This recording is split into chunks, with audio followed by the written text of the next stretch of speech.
Alright, so today we're talking about Alan Wake 1 Remastered. This game is a really good action horror with a very gripping and well-made story inspired by the likes of Twin Peaks, Stephen King, and The Twilight Zone. The story also feels similar to many other serialized mystery dramas like Lost, The X-Files, and Stranger Things. It nails the plot point storytelling of its shows where questions are answered and reveal more questions. This is done very well to the point where I binge played the entire game in one day because I just had to know what happened next. Before we get into the rest of the video, I'd like to mention that my Steam game, Lazer Reloaded, has a demo available to play right now. Shoot, climb, slash, dash, jump, slide, and ride into the most intense roller coaster of a movement shooter platformer that you've ever played. Experience challenging, chaotic combat and high-stakes platforming at the same time. Fight at top speed and laser rush. Also, I want to make sure the game is as good as possible before launch. Any feedback is greatly appreciated. You can do so in the Steam Community Hub or wherever else.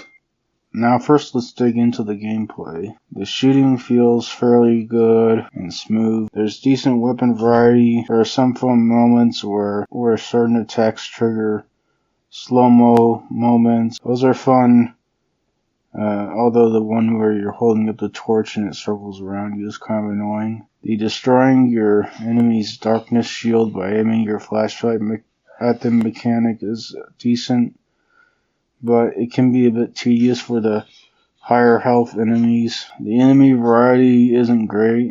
It's just dudes and bigger dudes, and occasionally crows or possessed props slash cars. The latter's kind of goofy, but it is very Stephen King. The combat scenarios can get pretty repetitive, especially this one 2-hour or so stretch of gameplay where there's not as much story going on. There are some driving sections where you can run over enemies and you occasionally fight possessed cars that are good, but they feel kind of out of place and are holdovers from when the game was open world. I've already gone over how the story has a very engaging TV mystery drama plot. There are also pretty good characters that are likable. The meta element of Alan Wake himself telling the story as you're playing it is fun. There's also some fun fourth wall stuff with that. It'll be like, why are there flashbangs here where there wouldn't be? But it's because there's a story being written. There are also these TVs playing a show called Night Springs, which are like low budget parody sketches of The Twilight Zone, which are really fun. You can tell just how much the developers love their inspirations. It's all throughout the story. It's very self-aware. The aesthetics are really good. Looking back, even at the original 360 version, the fidelity holds up incredibly well. The Twin Peaks northwestern small town look is spot on.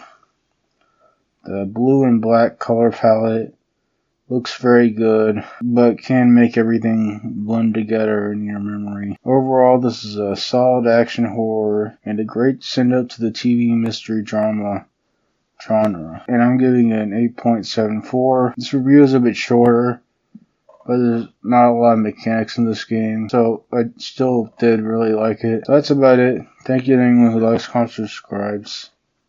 That's it.